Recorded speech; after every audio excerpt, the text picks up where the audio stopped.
ছয় দফা দাবিতে মাথাভাঙা স্টেশন মাস্টারকে ডেপুটেশন দিল দাবি উপভোক্তা দাবি আদায় কমিটি।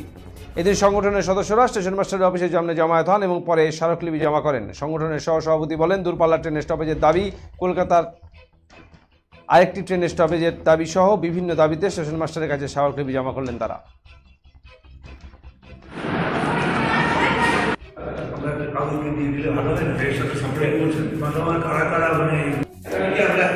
আমরা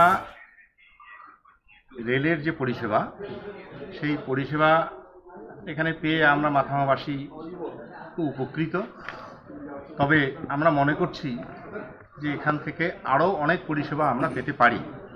সেই কারণেই আমরা একটা উপভোক্তা দাবি আদায় কমিটি আমরা তৈরি করেছি এবং আমাদের কিছু নির্দিষ্ট আজকে 6 দফা দাবি নিয়ে এখানে আমরা আমাদের স্মারকলিপি প্রদান করব। কি দাবি রয়েছে ওই 6 দফা দাবির মধ্যে একটু যদি বলেন। আমরা যেমন চাইছি বিভিন্ন দূরপাল্লার ট্রেন এই রুট হয়ে যায় মাথাভাঙা স্টেশনের উপর দিয়ে, অথচ এখানে দাঁড়ায় না, স্টপেজ নেই।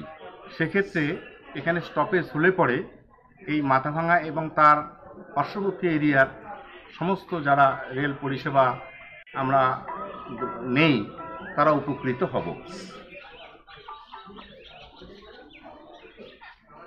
আর কলকাতার ট্রেন এগুলো কোনো দাবি করা হয়েছে? হ্যাঁ, আমরা কলকাতার ট্রেন আমরা এখান থেকে একটা পাচ্ছি, খুব ভালো ট্রেন। এর জন্য অনেক অনেক ধন্যবাদ রেলওয়ে দপ্তরকে। আমরা কাগজ দিয়ে দিলে ভালো হয় না, এর সাথে সম্পর্ক করছেন কারা কারা মানে